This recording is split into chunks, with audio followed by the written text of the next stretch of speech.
Beauty and the Beast. Once upon a time, in a very far-off country, there lived a merchant who had been so fortunate in all his undertakings that he was enormously rich. As he had, however, 6 sons and 6 daughters, he found that his money was not too much to let them all have everything they fancied, as they were accustomed to do. But one day a most unexpected misfortune befell them. Their house caught fire and was speedily burned to the ground, with all the splendid furniture, the books, pictures, gold, silver, and precious goods it contained, and this was only the beginning of their troubles. Their father, who had until this moment prospered in all ways, suddenly lost every ship he had upon the sea, either by dint of pirates, shipwreck, or fire.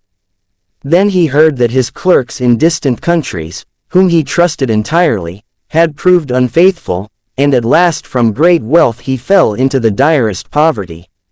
All that he had left was a little house in a desolate place at least 100 leagues from the town in which he had lived, and to this he was forced to retreat with his children, who were in despair at the idea of leading such a different life. Indeed, the daughters at first hoped that their friends, who had been so numerous while they were rich, would insist on their staying in their houses now they no longer possessed one. But they soon found that they were left alone, and that their former friends even attributed their misfortunes to their own extravagance, and showed no intention of offering them any help. So nothing was left for them but to take their departure to the cottage, which stood in the midst of a dark forest, and seemed to be the most dismal place upon the face of the earth. As they were too poor to have any servants, the girls had to work hard, like peasants, and the sons, for their part, cultivated the fields to earn their living. Roughly clothed, and living in the simplest way, the girls regretted unceasingly the luxuries and amusements of their former life. Only the youngest tried to be brave and cheerful. She had been as sad as anyone when misfortune first overtook her father, but, soon recovering her natural gaiety, she set to work to make the best of things, to amuse her father and brothers as well as she could, and to try to persuade her sisters to join her in dancing and singing. But they would do nothing of the sort, and, because she was not as doleful as themselves, they declared that this miserable life was all she was fit for.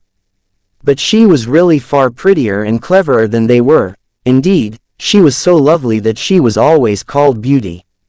After 2 years, when they were all beginning to get used to their new life, something happened to disturb their tranquility. Their father received the news that one of his ships, which he had believed to be lost, had come safely into port with a rich cargo. All the sons and daughters at once thought that their poverty was at an end, and wanted to set out directly for the town, but their father, who was more prudent, begged them to wait a little, and, though it was harvest time, and he could ill be spared, determined to go himself first, to make inquiries. Only the youngest daughter had any doubt but that they would soon again be as rich as they were before, or at least rich enough to live comfortably in some town where they would find amusement and gay companions once more.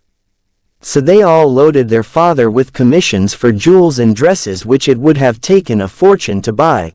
Only Beauty, feeling sure that it was of no use, did not ask for anything. Her father, noticing her silence, said, "And what shall I bring for you, Beauty?"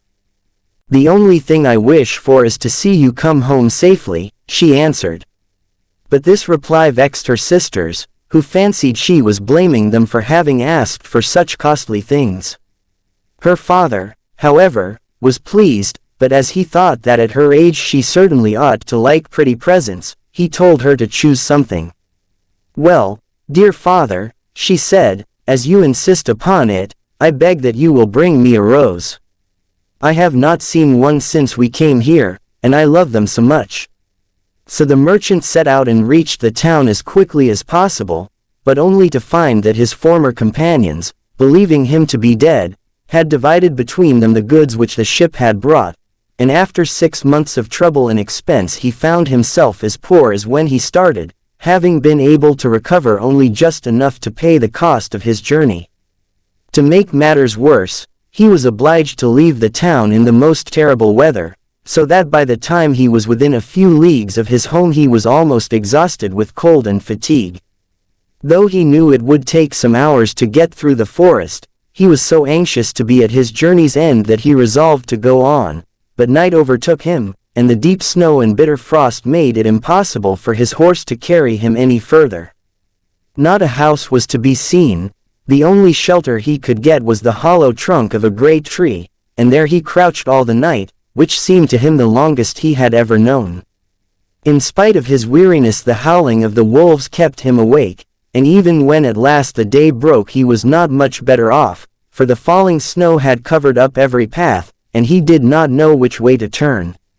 At length he made out some sort of track, and though at the beginning it was so rough and slippery that he fell down more than once, it presently became easier, and led him into an avenue of trees which ended in a splendid castle. It seemed to the merchant very strange that no snow had fallen in the avenue, which was entirely composed of orange trees, covered with flowers and fruit. When he reached the first court of the castle he saw before him a flight of agate steps, and went up them, and passed through several splendidly furnished rooms. The pleasant warmth of the air revived him, and he felt very hungry, but there seemed to be nobody in all this vast and splendid palace whom he could ask to give him something to eat. Deep silence reigned everywhere, and at last, tired of roaming through empty rooms and galleries, he stopped in a room smaller than the rest, where a clear fire was burning and a couch was drawn up cozily close to it. Thinking that this must be prepared for someone who was expected, he sat down to wait till he should come, and very soon fell into a sweet sleep.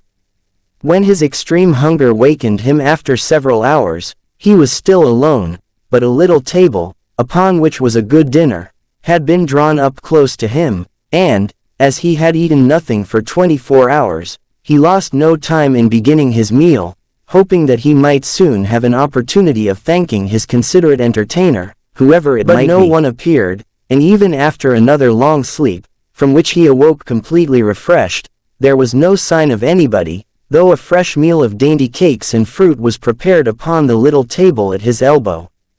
Being naturally timid, the silence began to terrify him, and he resolved to search once more through all the rooms, but it was of no use. Not even a servant was to be seen. There was no sign of life in the palace. He began to wonder what he should do, and to amuse himself by pretending that all the treasures he saw were his own, and considering how he would divide them among his children. Then he went down into the garden, and though it was winter everywhere else, here the sun shone, and the birds sang, and the flowers bloomed, and the air was soft and sweet. The merchant, in ecstasies with all he saw and heard, said to himself, "All this must be meant for me. I will go this minute and bring my children to share all these delights." In spite of being so cold and weary when he reached the castle, he had taken his horse to the stable and fed it. Now he thought he would saddle it for his homeward journey, and he turned down the path which led to the stable. This path had a hedge of roses on each side of it, and the merchant thought he had never seen or smelt such exquisite flowers. They reminded him of his promise to Beauty, and he stopped and had just gathered one to take to her when he was startled by a strange noise behind him. Turning round, he saw a frightful beast, which seemed to be very angry and said, in a terrible voice, "Who told you that you might gather my roses?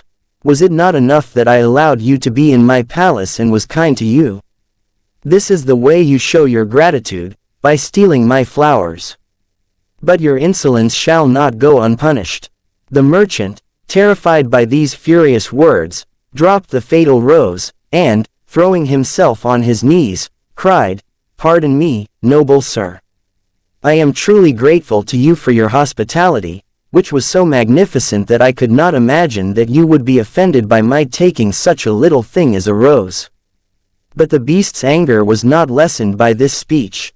"You are very ready with excuses and flattery," he cried, "but that will not save you from the death you deserve." "Alas," thought the merchant, "if my daughter Beauty could only know what danger her rose has brought me into." And in despair he began to tell the beast all his misfortunes, and the reason of his journey, not forgetting to mention Beauty's request.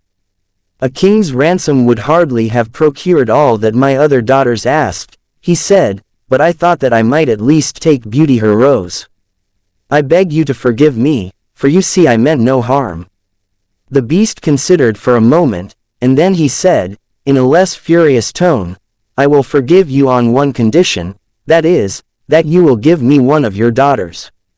"Ah," cried the merchant, "if I were cruel enough to buy my own life at the expense of one of my children's, what excuse could I invent to bring her here?"